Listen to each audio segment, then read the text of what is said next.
Hello and welcome to Hot Roster Today, yesterday.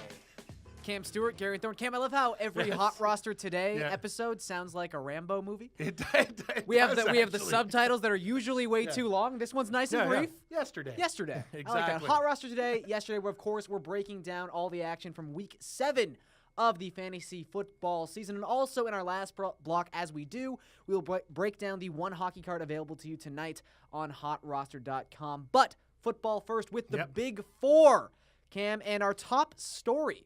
LeSean McCoy, aggravating that hamstring injury we had talked about all week long leading up to Sunday, left that game against the Dolphins in the third quarter and did not return, and now could face a multi-week absence. Yep. Now, it's sort of interesting. It's almost like there was a situation that the Bills could have drawn from last season with, hey, don't play LeSean McCoy unless he's 100% because he'll get hurt, even worse. And they didn't learn it last year. Rex Ryan played dumb post-game.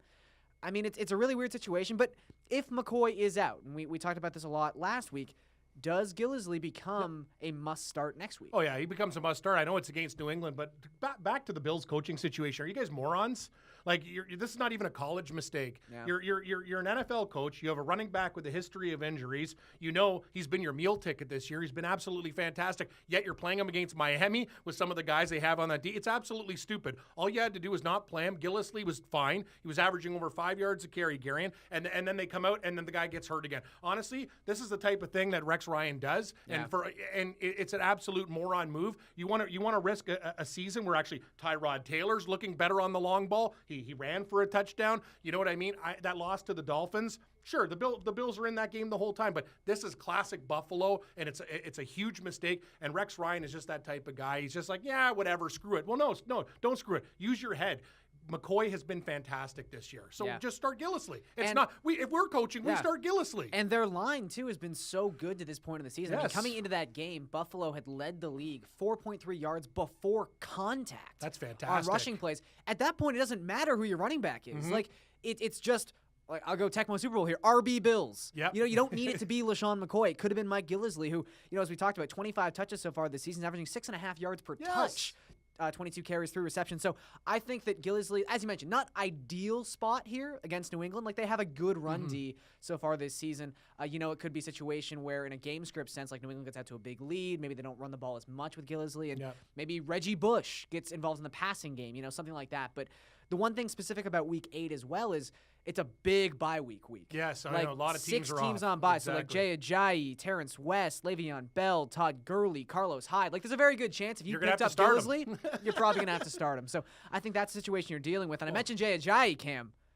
Big week. Yes. Another Fantastic big week for Jay Ajayi, and I have to tip my cap. I got to tell you, since we started Hot Roster, Gary, I don't know what your Miami Dolphins, these friendly little Dolphins that we used to pet and play tricks, they're more like sharks now. The Miami Sharks, they've been playing real football. They're a team again. And I basically, to every platform I could possibly get out there, I said, don't start Jay Ajayi this week. You don't have to go back into the well. I mean, you can't get the fantasy points you missed last week was sort of my thought process on Jay Ajayi, but he went out there again and absolutely demolished the Buffalo Bills. 214 yards on 28 carries and a touchdown.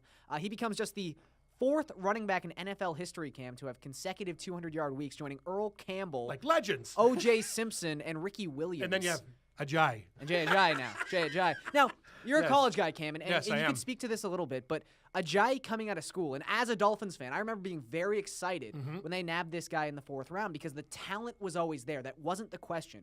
It was the knee concerns. Yes. And it was, can he manage 20 to 25 carries a week? Can he be the lone back in a backfield? And if you look at the snap counts, I mean, Arian Foster got 18 snaps in this game. That's more than last week. He had 11 the prior week. But it seems like when Ajayi's on the field, they're going to give him the ball. He's been fantastic. And, Gary, watching Ajayi, he just seems like a different back. His vision, I know the offensive line has been good, and they've had a lot of great play calls, but his cuts, so decisive. Everything he's doing full throttle. 10 yards a carry. Like, he's plowing. And that's the thing. He's a man who's possessed right now 8.2 and 7.6 yards a carry in his last two. Fantastic. But hey, what are you gonna do? They're on a bye week, so that really sucks. Yeah. This is the thing. You're on a hot hand. It's kind of like I'm at a blackjack table. I'm on a heater. Switch the dealer. I've won 8 or 9 deals in a row. Yeah. Hey, pit boss. Yep, here he comes. Here comes the cooler or a new dealer. You said it. And that's Ajayi because in the state that he's in, you just want to keep on riding him. You'd really love to. Right now, the only running back in football with 500-plus yards on the ground on less than 100 carries. And that speaks to the yards per carry that you were talking about.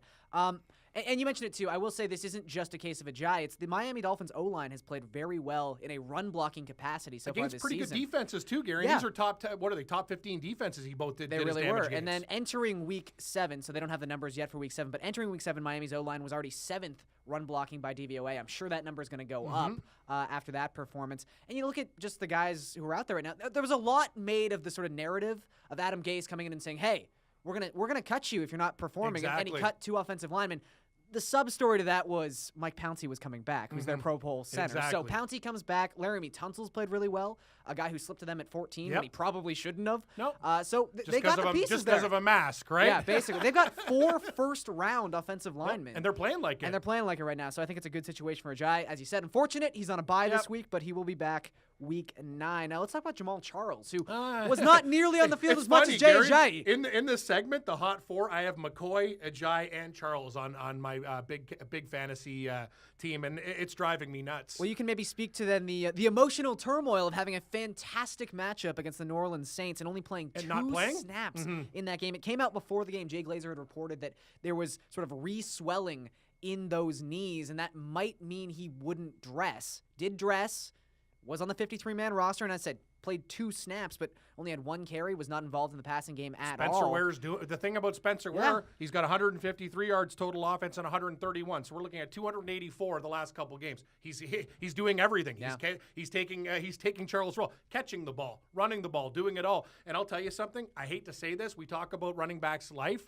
If these things continue, I hate to say it, Jamal Charles is a guy that's really, he could be on his last legs. I would not be shocked if he's not playing football next year. Well, you look at the roster bonuses he's due for the Chiefs, and you almost think that you go back to maybe even a situation DeMarco Murray his last year in Dallas, when they were like, you know what, we're just going to run the tread off these tires. He's not going to be on our franchise anymore. We don't care about this guy.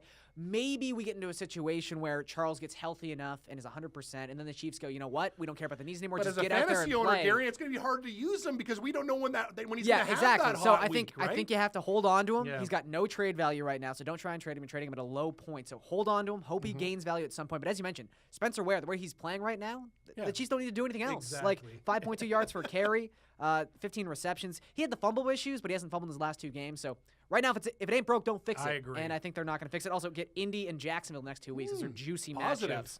matchups for Spencer Ware. Before we get out of here, Cam, I want to say the most hilarious quarterback situation in football, but it's not. That would be the Jets. But Cody Kessler of the Browns is now out with a concussion. We don't know his status yet for Week 8, but it is likely, once he's put through the protocol, that he will miss that week of action.